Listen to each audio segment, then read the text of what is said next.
چھوٹی آنت اگر جو انٹسٹائن کو ہم اسٹڈی کریں تو اس میں جا کے پھر وہ ظاہر ہے چربی والی بھی ہوتی ہیں.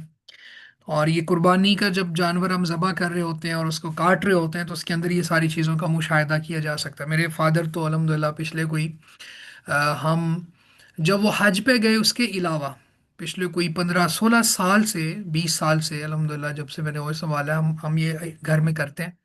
خود خود کرتے ہیں، مطلب ہوتا ہے نا کہ باہر کسی کو کر دینا شوق سے خود کرتے ہیں، بچے دیکھ رہے ہوتے ہیں تو وہ والے سب پھر دکھا رہے ہوتے ہیں کہ یہ فلاں فلاں چیز ہے تو وہاں پہ یہ موجود ہوتا ہے کہ انتڑیوں نے چربی اٹھائی ہوئی ہو کا معنی کیا ہے کہ وہ انتڑیاں ہی چربی کی ہوتی ہیں جو چھوٹی انٹسٹائن میں نے کہا ہے.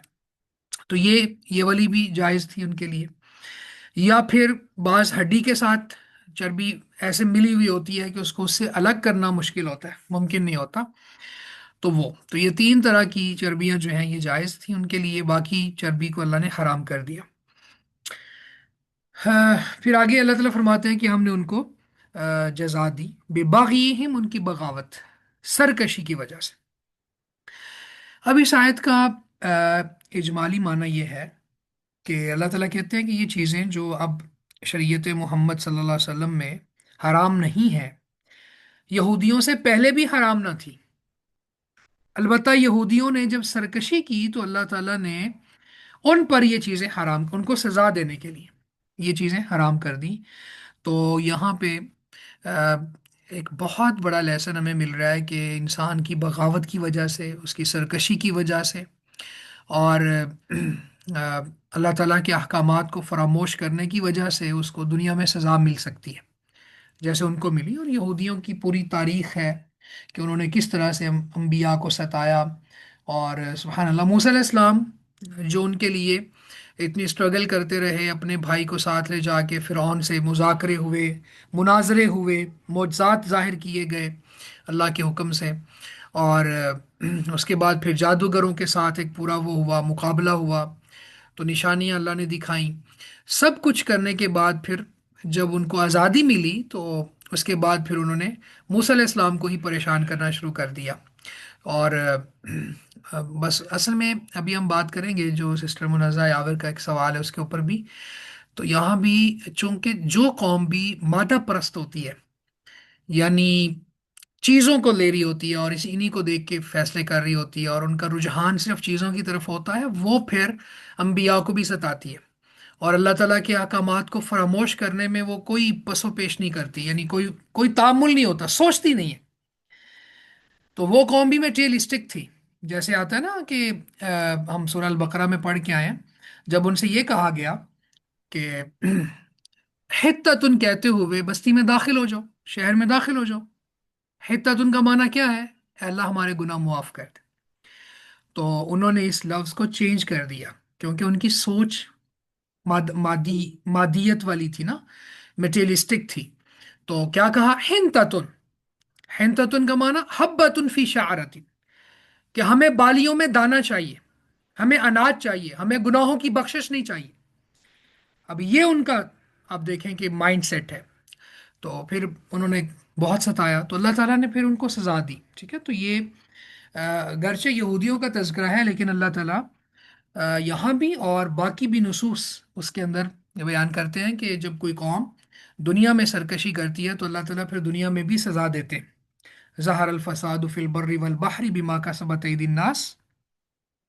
آ، خشکی میں اور پانیوں میں، یعنی بر و بحر میں جو فساد برپا ہو گیا، حالات خراب ہو گئے، آ، کس وجہ سے؟ بما کسبت ایدی الناس، لوگوں کے اعمال کی وجہ سے. تو لوگوں کے برے اعمال کی وجہ سے اللہ تعالیٰ پھر ان کو دنیا میں پکڑ لیتا. اور ایک بستی کی مثال دی اللہ نے قرآن مجید میں کہ وہ بستی بڑی مطمئن تھی، بڑا رزق آ رہا تھا ہر طرف سے وافر، لیکن انہوں نے اللہ تعالیٰ کی نعمتوں کا کفر کیا، ناشکری کی.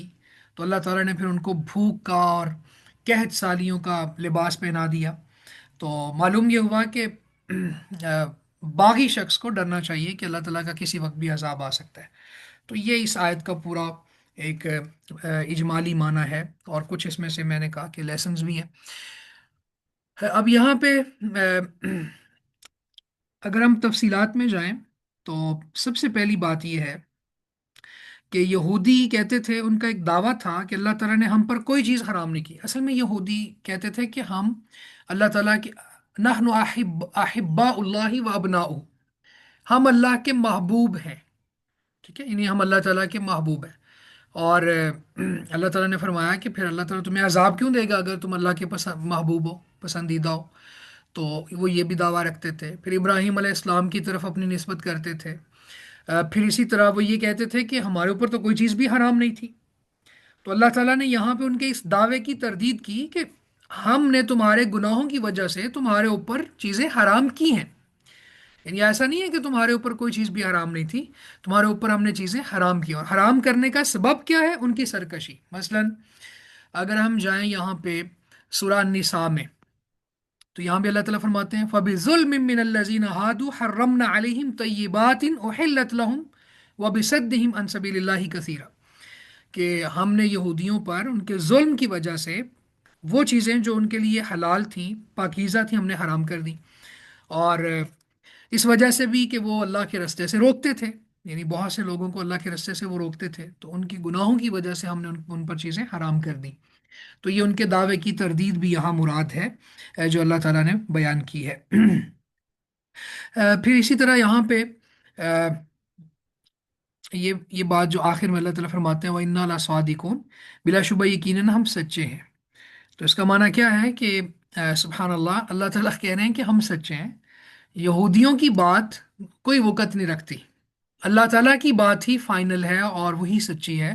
اور اللہ سے زیادہ سچی بات کس کی ہو سکتی ہے؟ وَمَنْ أَصْدَقُ مِنَ اللَّهِ حَدِيثًا، یعنی بات کے اعتبار سے اللہ کے کلام سے بڑھ کر کس کا کلام ہو سکتا ہے کہ جو سچا ہو؟ تو اللہ تعالیٰ کی بات سچی ہے. اب یہاں پہ چربی کی بات ہے. تو یہودیوں نے کیا کیا کہ جب ان پر چربی حرام ہوئی تو انہوں نے انہیں پگھلا کے ان کو بیچ لیا اور قیمت کھا گئے.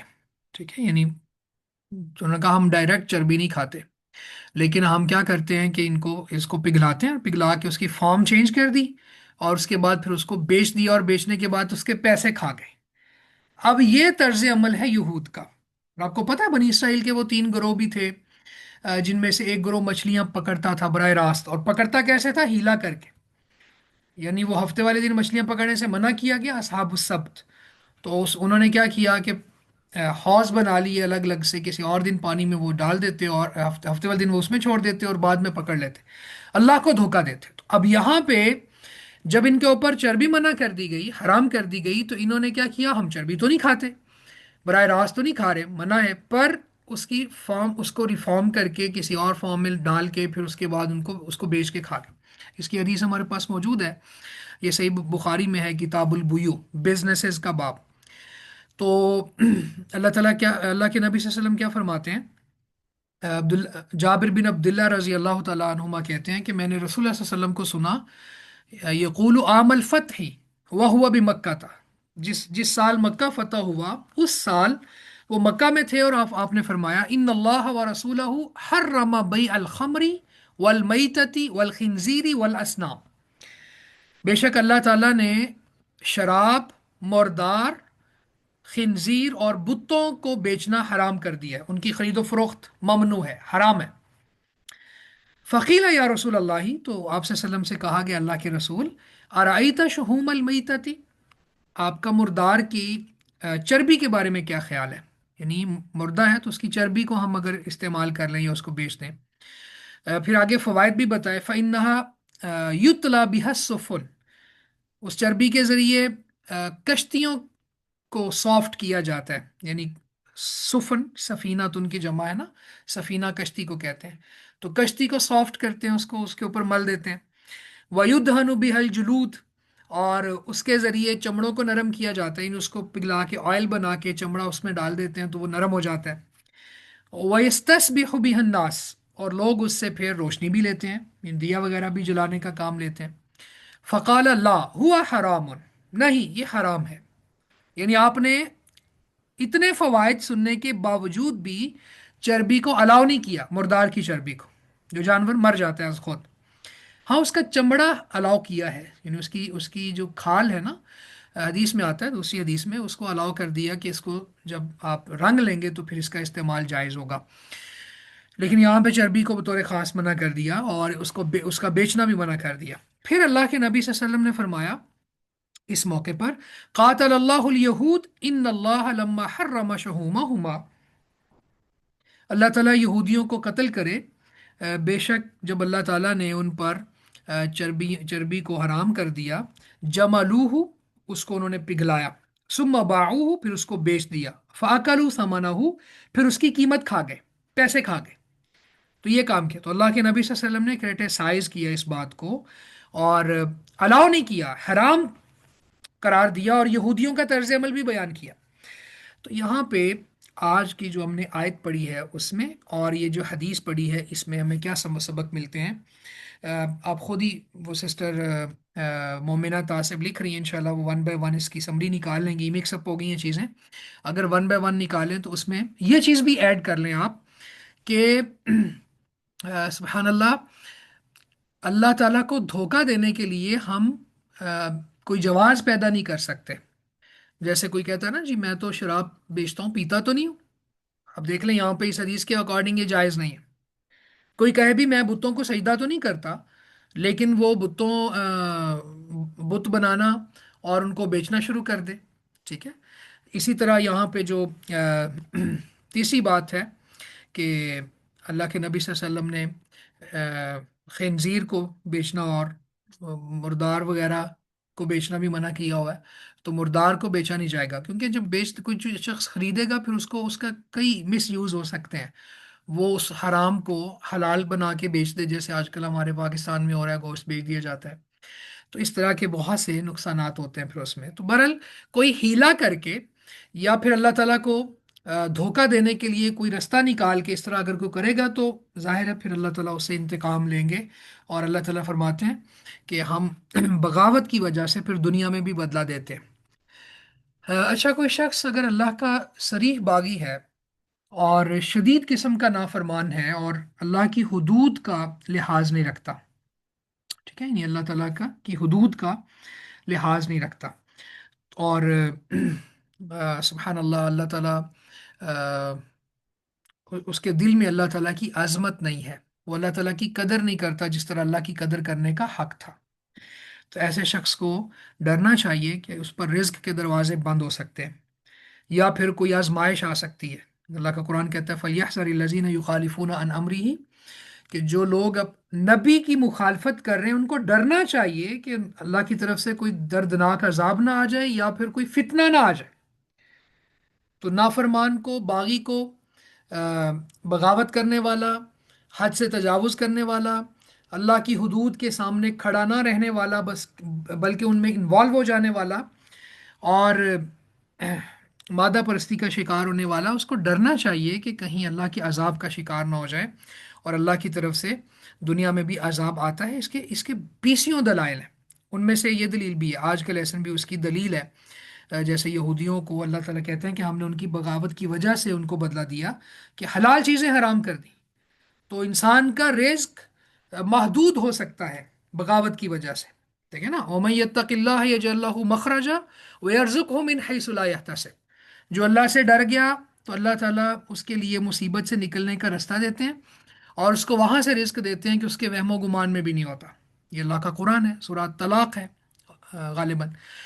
اچھا، اب اس کے مفہوم مخالف کو دیکھیں کہ جو اللہ سے نہیں ڈرتا تو اللہ تعالیٰ پھر اس کو فتنوں کا شکار کر دیتے ہیں، پھر وہ مصیبتوں میں گھر جاتا ہے، پھر اس کے لیے کوئی وے آؤٹ نہیں ہوتا کسی پریشانی سے نکلنے کا، اور اس کا رزق بھی محدود ہو جاتا ہے، محدد ہو جاتا ہے، اس کو اللہ تعالیٰ لمیٹڈ کر دیتے ہیں، اور پھر اگر رزق ظاہر کیلکولیشنز میں بہت زیادہ بھی ہو تو اس میں برکت ختم ہو جاتی ہے، تو اس لیے انسان کو چاہیے کہ وہ ہر وقت اللہ تعالیٰ کے احکامات کو مانتا چلا جائے۔ فَإِن كَذَّبُوكَ فَقُلْ رَبُّكُمْ ذُو رَحْمَةٍ وَاسِعَةٍ، فَإِن كَذَّبُوكَ، پھر اگر وہ آپ کو جھٹلائیں، ہے نبی، پھر اگر وہ آپ کو جھٹلائیں، فقل، تو کہہ دیجئے، ربکم ذو رحمت واسعہ، تمہارا رب بڑی وسعت کی رحمت والا ہے، یعنی وسیع رحمت والا ہے، ولا يرد بأسه عن القوم المجرمین، اور اس کا عذاب مجرم قوم سے ہٹایا نہیں جاتا۔ با محاورہ ترجمہ اس آیت کا یوں ہوگا کہ بس اگر وہ آپ کو جھٹلائیں تو کہہ دیجئے تمہارا رب وسیع رحمت والا ہے، اور اس کا عذاب مجرم قوم سے ہٹایا نہیں جاتا۔ اب آپ دیکھیں کہ اللہ تعالیٰ اپنے نبی سے کہہ رہے ہیں کہ یہ یہود آپ کی نبوت کو نہیں مانتے نا، وہ آپ کو جھٹلاتے ہیں دلائل کے باوجود۔ اگر وہ جھٹلائیں تو ان سے آپ کہیں کہ اگر تم جھٹلاتے ہو تو جھٹلانے کے بعد دو آپشنز ہیں، اگر کوئی شخص نہیں مانتا تو بعد میں مان لے، دروازہ کھلا ہوا ہے، اللہ تعالیٰ کی رحمت بہت وسیع ہے۔ اگر کوئی آ جائے کفر سے بھی توبہ کر لے، رسول اللہ صلی اللہ علیہ وسلم کو اذیت دینے کے باوجود دنیا میں معافی مانگ لے، توبہ کر لے، اصلاح کر لے، اپنے اعمال کو ریوائز کر لے، اور شرک کے باوجود واپس پلٹ آئے اور اللہ تعالیٰ کو راضی کر لے، تو پھر اللہ تعالیٰ کو وہ بڑی وسیع رحمت والا پائے گا، سبحان اللہ۔ جب کافر کے لیے، مکذب کے لیے، جٹلانے والے کے لیے، تکذیب کرنے والے کے لیے، نبوت کے منکر کے لیے رحمت کا دروازہ کھلا ہوا ہے، تو پھر سبحان اللہ جو مسلمان ہے، جو اللہ کے نبی صلی اللہ علیہ وسلم کو مانتا بھی ہے اور ایمانیات کو بھی مانتا ہے، ارکان اسلام کی بھی پابندی کرتا ہے، وہ اگر بہک گیا تو اس کے لیے بھی دروازہ کھلا ہوا ہے، اس کے لیے دروازہ بند نہیں ہے۔ جب ایک ایک کافر کے لیے کھلا ہوا ہے تو اس کے لیے بھی کھلا ہوا ہے، تو رحمت کا دروازہ تو بند ہوتا ہی نہیں اللہ کی طرف سے، سبحان اللہ۔ یہ ہے معنی ذو رحمت واسع، وسیع رحمت۔ کتنی وسیع؟ یہاں پہ حدیث ریپیٹ ہو رہی ہیں کہ کوئی زمین سے لے کے آسمان تک گناہ لے آئے، زمین بھر کے گناہ لے آئے، ٹھیک ہے، یعنی آپ دیکھیں پوری زمین کے برابر، یا پھر زمین سے لے کے آسمان تک، تو لیکن آ جائے تو اس کو بھی معافی مل جاتی ہے۔ کوئی بڑے بڑے گناہ لے آئے تو بھی معافی مل جاتی ہے، تو یہ اللہ تعالیٰ بڑی وسیع رحمت والا ہے۔ اور آج یونیورسٹی میں بتا رہا تھا، ایک کلاس میں سیشن تھا، تو ان کو بتا رہا تھا کہ ان ربک واسع المغفرہ، اللہ تعالیٰ کہتے ہیں بے شک تیرا رب وسیع مغفرت والا ہے۔ اس کا معنی کیا ہے؟ یا اللہ کی رحمت کو اگر ہم دیکھیں تو اللہ کی رحمت کی انتہا کیا ہے، کہ اللہ تعالیٰ فرماتا ہے کہ میں نے 100 رحمتوں میں سے ایک رحمت دنیا پہ پھینکی ہے، جس کی وجہ سے سب لوگ ایک دوسرے سے محبت کرتے ہیں، ماں بچوں سے محبت کرتی ہے، اور درندے بھی اپنے بچوں کو پالتے ہیں، سبحان اللہ۔ یہ ایک رحمت کا فینومنا ہے، اور 99 رحمتیں اللہ تعالیٰ نے اپنے پاس محفوظ رکھی ہوئی ہیں، جو قیامت والے دن مومنین پر نشاور کرے گا۔ اللہ تعالیٰ ہمیں بھی اپنی رحمت دے دیں۔ تو یہ مشرکین کے لیے دنیا میں دروازہ کھلا ہوا ہے، مرنے کے بعد نہیں کھلا ہوا۔ تو اللہ تعالیٰ فرماتے ہیں آپ ان سے کہیں کہ اگر تم جھٹلاتے ہو تو ایک آپشن یہ ہے کہ آپ آ جاؤ، بخشش مانگ لو، معافی مانگ لو، اسلام لے آؤ، نبوت کو مان لو تو ٹھیک ہے۔ دوسرا پھر کیا ہے؟ ولا يرد بأسه عن القوم المجرمین، اللہ تعالیٰ کا عذاب مجرم قوم سے ٹالا نہیں جاتا، رد نہیں کیا جاتا اس کو۔ تو یعنی دوسرا پھر یہ ہوگا کہ اگر تم نہیں مانتے تو یہ والی آپشن ہے، ترہیب ہے، پھر ڈرایا ہے اللہ تعالیٰ نے اپنے عذاب سے۔ تو یہ شریعت کا مزاج ہے، یعنی شریعت کے اندر یا قرآن مجید کو جب ہم پڑھتے ہیں تو جہاں ثواب کا ذکر ہے وہاں عذاب کا ذکر ہوتا ہے، اور یہی ترغیب اور ترہیب، ٹھیک ہے۔ ترغیب کیا ہے؟ شوق دلانا، جنت کا شوق، اور ترہیب کیا ہے؟ ڈرانا، جہنم کے عذاب سے ڈرانا، دنیا کے عذابوں سے ڈرانا۔ تو یہ ترغیب اور ترہیب کے اوپر شریعت چل رہی ہے، یعنی اللہ تعالیٰ کا یہ سبحان اللہ انداز ہے، کما یلیق بشانی۔ اور یہ قرآن کا بھی خاص انداز ہے، یہ نصیحت کا انداز ہے، اور یہ بڑا مؤثر انداز ہوتا ہے کہ انسان کو بتا دیا جائے کہ تم یہ کرو گے تو یہ ملے گا، اور اگر یہ نہیں کرو گے، اللہ کی بات نہیں مانو گے تو پھر یہاں جاؤ گے۔ تو یہ اللہ تعالیٰ نے فرمایا کہ آپ ان سے کہہ دیں، یہ بطور خاص۔ اور یہ گناہ کیا گناہ ہے ان کا؟ تکذیب چھوٹا گناہ نہیں ہے، جٹلانا یہ بہت بڑا گناہ ہے۔ تو جو یہودیت کو چھوڑ کے مسلمان ہو گئے، آخری نبی پر ایمان لے آئے، جیسے عبداللہ بن سلام رضی اللہ تعالیٰ عنہ اور باقی لوگ، تو وہ تو پھر اپنے رب کی رحمت میں آ گئے، اور جو نہیں آئے کفر کی حالت میں مر گئے، جیسے کعب بن اشرف تھا، صحیح بخاری میں اس کا واقعہ موجود ہے، ہم اس کے محلات کو دیکھ کے بھی آئے ہیں، اس کے کھنڈرات۔ تو اس کا پھر انجام بہت برا ہوا، جو محمد بن مسلمہ نے، ابو نائلہ نے کیا، رسول اللہ صلی اللہ علیہ وسلم نے ان کو ٹاسک دیا، تو جو یہودی یہودیت پہ مر گیا اور اللہ کے نبی صلی اللہ علیہ وسلم پر ایمان نہ لایا، تو پھر اس کا انجام بہت برا ہے. یہ ہے وہ مجرم قوم، یا مجرم قوم کا فرد جس سے اللہ کا عذاب ٹالا نہیں جاتا. یہاں تک رکھیں گے ہم انشاءاللہ. یہ دو آیات ہماری ہو گئی ہیں. جی کسی کا کوئی سوال ہے، کوئی بات آپ ایڈ کرنا چاہیں تو کر سکتے ہیں.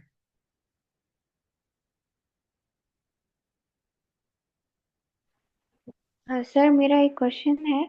جی جی.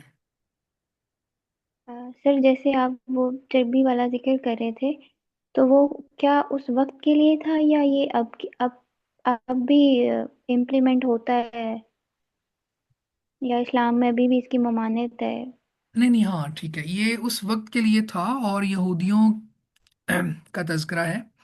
ابھی تو ظاہر ہے کہ سب کے لیے ایک ہی شریعت ہے نا، اسلام.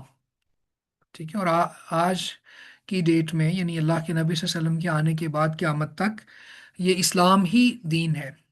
اس کے علاوہ کوئی اور دین قابل قبول ہی نہیں ہے. یعنی کوئی کہے نا کہ یہودیت ابھی بھی وہ والی ایگزسٹ کرتی ہے اور شریعت اس کو قبول کرتی ہے، وہ بھی ایکسیپٹیڈ ہے، نہیں.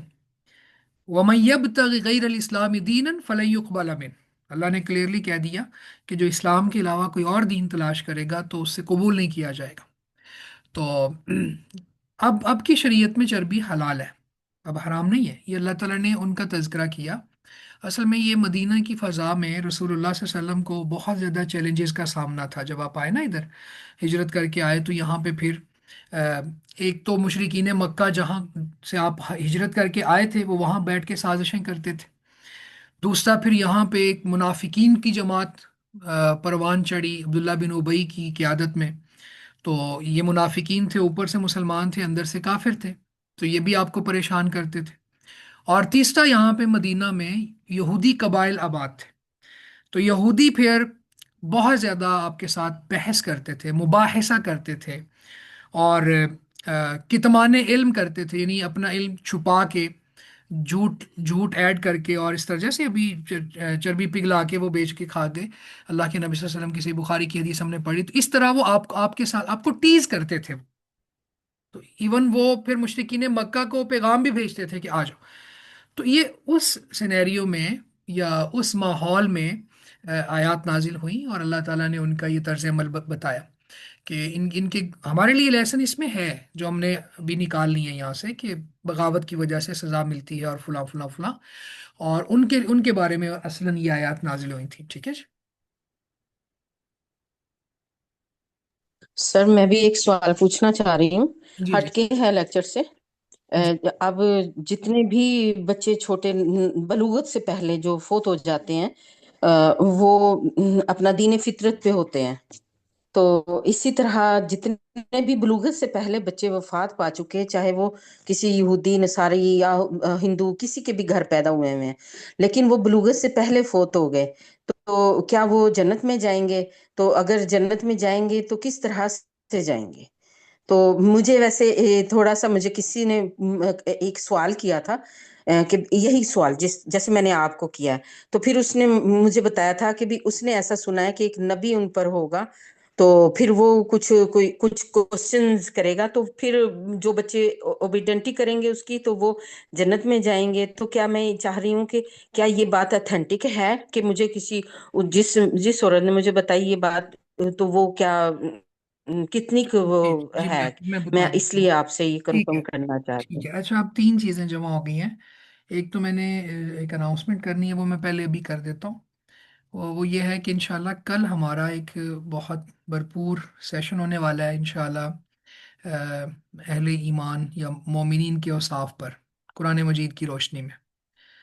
سسٹر سیدہ ام امارہ جو ہیں وہ اسپیکر ہوں گی. آپ سب نے جوائن کرنا ہے. باقی لوگوں کو بھی انشاءاللہ کہہ دیں گے. یہ سسٹر عصوا اور سسٹر تانیہ یہ انشاءاللہ مہم بھی چلائیں گے اس کے اوپر. ایک بات یہ ہو گئی. دوسری بات یہ ہے کہ دو سوال ہو گئے، ایک آپ کا ہو گیا اور ایک سسٹر مرزا یاور کا ہو گیا. وہ بھی مجھے سسٹر عثمان نے یاد کروایا. تو جو آپ کا سوال ہے نا، تو بلوغت سے پہلے اصل میں جب تک انسان بالغ نہیں ہوتا، اللہ کے رسول کی حدیث آ گئی ہے، وہ جو انہوں نے کہا کہ بچوں سے ٹیسٹ ہوگا یا کیا ہوگا فلاں ہوگا، یہ میرے لیے بھی نئی بات ہے، اس کو ہم چیک کر لیں گے، یہ ریسرچ اورینٹڈ بات ہے۔ لیکن جو اللہ کے رسول کا فرمان ہے کہ بندہ آ، بندے کا مواخذہ نہیں ہوتا حتیٰ یا بلوغا، یہاں تک کہ وہ بالغ ہو جائے، ٹھیک ہے؟ جب وہ بالغ ہو جاتا ہے تو اس کے بعد پھر اس کا مواخذہ ہوتا ہے، پھر وہ مکلف ہوتا ہے، یعنی پھر شریعت اس کے اوپر لاگو ہوتی ہے، نافذ ہوتی ہے۔ تو جو ہوا ہی نہیں بالغ اور بچہ ہی تھا، فوت ہو گیا، تو وہ جیسے آپ نے کہا دین فطرت پہ فوت ہوتا ہے، تو ایسا ہی ہے، ایک بات ہوگی۔ سسٹر منازع یاور کا سوال بڑا اہم تھا۔ اب ٹائم تھوڑا رہ گیا لیکن میں انشاءاللہ جلدی سے بات کرتا ہوں۔ سوال یہ تھا کہ یعنی ان کا سوال اتنا ہی تھا کہ دوسرے شہر میں دوسری شادی کی، تو کیا دوسری شادی کے لیے پہلی بیوی کی اجازت شرط ہے یا نہیں؟ یا پھر انہوں نے یہ کہا تھا کہ کیا خفیہ طور پر وہ شادی کر لیتا ہے تو یہ پھر ٹھیک ہوگا، یہ جائز ہوگا؟ تو پہلی بات تو یہ سمجھ لیں کہ آ، شریعت اسلامیہ میں شادی کے لیے جو بنیادی چیزیں ضروری ہیں ان میں ایجاب و قبول ہے، لڑکی کا راضی ہونا، اس کے ولی کا راضی ہونا، حق مہر کا تعین، بھلے وہ بعد میں دے دیا جائے، اور اسی طرح پھر سب سے اہم بات جو ہے ایجاب دو گواہ، ٹھیک ہے؟ جو اس سے متعلق سوال کے متعلق تھا، دو گواہ، منیمم دو گواہ ہیں۔ تو اللہ کے رسول کا فرمان ہے اعلن النکاح، نکاح کا اعلان کرو۔ تو علماء کہتے ہیں کہ اعلان سے مراد ہوتا ہے کہ کم از کم دو گواہ ضرور ہوں، دو گواہوں کو بائی پاس اتنے بھی نہ رکھو تو یہ پھر اعلان نہیں ہے۔ اچھا، اعلان کا یہ معنی نہیں ہے جو ہم کر رہے ہوتے ہیں کہ کچھ 10 قسم کے مختلف دنوں میں فنکشنز رکھتے ہیں اور فضول خرچیاں کرتے ہیں، اور اس کے اوپر پھر آ، پورا ایک جشن ہوتا ہے، ٹھیک ہے؟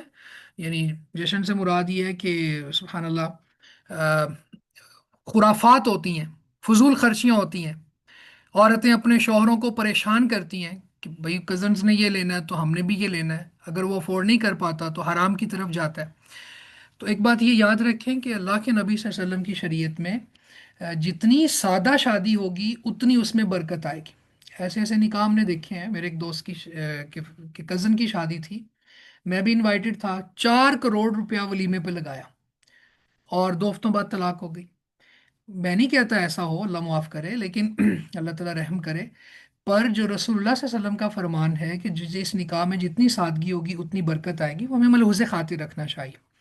تو اعلان کا مطلب ہے کم از کم دو گواہ یہ ہونے چاہیے، تو اعلان ہو جاتا ہے، ایک بات۔ دوسری بات یہ ہے کہ پہلی بیوی سے چھپانا گناہ ہے؟ نہیں، گناہ نہیں ہے، کیونکہ شریعت میں پہلی بیوی کی اجازت شرط نہیں ہے، ضروری نہیں ہے کہ اس کو بتایا جائے۔ ہاں، اگر اس کو آپ اعتماد میں لے لیں، وہ آپ کا ساتھ دے دے اور وہ قرون اولیٰ کی یاد تازہ کر دے، صحابیات کا طرز عمل اپنا لے، پھر تو کیا ہی بات ہے۔ لیکن شریعت نہیں کہتی کہ آپ اس کو بتاؤ، آپ اس کو ساری زندگی بھی نہ بتائیں تو کوئی حرج کی بات نہیں ہے۔ تو یہ دو چیزیں ہو گئیں۔ اب یہاں پہ ایک بات اور سمجھ لیں کہ ہمارے معاشرے میں شادی کے حوالے سے بہت سی مسکنسیپشنز ہیں، یعنی اس کو آپ یوں کہہ لیں افراط و تفریط ہے، اور عجیب قسم کی چیزیں موجود ہیں یہاں پر۔ اس میں ایک بات تو یہ ہو گئی، ویسے ہم نے اس کے اوپر سیشنز کیے ہوئے ہیں، ایک بات تو یہ ہو گئی کہ شادی سے پہلے یعنی جو اسپاؤس سلیکشن کرائٹیریا ہوتا ہے اس کے اوپر بڑی عجیب قسم کی ہم نے چیزیں رکھی ہوئی ہیں، یعنی شریعت نے جو چیز دی ہے اس کو ہم نہیں دیکھتے، وہی نا ہماری ترجیحات بدل گئی، ہم میٹیریلسٹک ہو گئے، تو جس کی خرابی یہ ہوتی ہے کہ آج یونیورسٹی میں نام نہیں لیتا، ممکن ہے یہاں بھی سسٹرز آئی ہوں، 3 بہنیں آ کے میری اسٹوڈنٹس ہیں سائیکالوجی سے، وہ آ کے رو رہی ہیں کہ یہ مسئلہ ہو گیا اس کے ساتھ، اب اس کو نیند نہیں آتی، فلاں ہو گیا، تو وہ گھر والوں کو اگر وہ یہ کہہ دے میری شادی کر دو تو گھر والے مجرمانہ نگاہوں سے دیکھتے، لیکن اگر وہ کسی کے ساتھ افیئر میں چلی جائے تو پھر کوئی پرواہ نہیں ہے۔ تو ایک تو یہ ہونا چاہیے۔ پھر دوسری بات جو انہوں نے سسٹم منزہ نے کی کہ ایک سے زیادہ جو شادیاں ہیں یہ بھی معیوب نہیں ہے شریعت میں۔ ہاں، شریعت نے ایک بہت بڑی شرط یہاں لگا دی ہے عدل کی، اگر کوئی شخص یہ سمجھتا ہے کہ وہ عدل کی شرط کو فلفل کر سکتا ہے، اس کے اوپر ہم نے تفصیلاً بات کی ہوئی ہے، سورہ النساء کے شروع کے لیکچرز آپ سن لیں، تو پھر وہ کر لے، اس کو کوئی حرج نہیں ہے، یعنی شریعت نے اس کو قطعاً یہ نہیں کہا کہ وہ نہ کرے، بلکہ عرب اسکالرز یہ کہتے ہیں کہ جو کوئی افورڈ کر سکتا ہے تو پھر اس کو دوسری شادی کر لینی چاہیے۔ کیوں؟ اس لیے کہ عورتوں کی تعداد زیادہ ہے، آج آج اب دیکھ لیں اچھے رشتے نہیں مل رہے۔ اور میں آنیسٹلی آپ کے سامنے ایک بات رکھوں کہ اگر میری بیٹی یا میری بہن کے لیے دو لوگوں کا رشتہ ہے، ایک وہ ہے کہ جو کنوارا ہے، جس کی شادی نہیں ہوئی، اور بہت بڑا بزنس مین ہے، اور دنیا کے اعتبار سے بڑا وہ اسٹرانگ ہے، اس کا اسٹیٹس بڑا ہائی یعنی لیول کا ہے، اور ایک وہ کہ جس کی پہلے شادی ہوئی ہے، اولاد بھی ہے، پر نیک ہے، اللہ سے ڈرنے والا ہے، تو ان دونوں میں سے کس کو ترجیح دینی چاہیے؟ تو اچھے رشتے بہت نایاب ہو گئے نا۔ تو یہ چیز، جیسے میں نے کہا کہ بیٹی اگر گھر میں کہہ دے یا بیٹا اپنے گھر میں کہہ دے کہ میری شادی کرو، میں جوان ہو گیا ہوں، اس کو ایسے نہیں دیکھنا چاہیے کہ اس نے کوئی جرم کر لیا۔ بھئی اللہ رب العزت نے، شریعت نے حکم دیا اس بات کا، اور پھر آپ نے فرمایا کہ اگر تمہارے پاس ایسے شخص کا رشتہ آ جائے، من ترضون دینہ و خلقہ، جس کا دین اور اخلاق تمہیں پسند ہوگا، پھر بھی تم نکاح نہیں کرو گے، تو پھر زمین میں فساد پیدا ہو جائے گا۔ اور یہ فساد ہم اپنی آنکھوں سے دیکھ رہے ہیں، یعنی ہم اپنی آنکھوں میں معاشرے میں دیکھ رہے ہیں، ہاسٹلز میں کیا چل رہا ہے وہ دیکھ رہے ہیں۔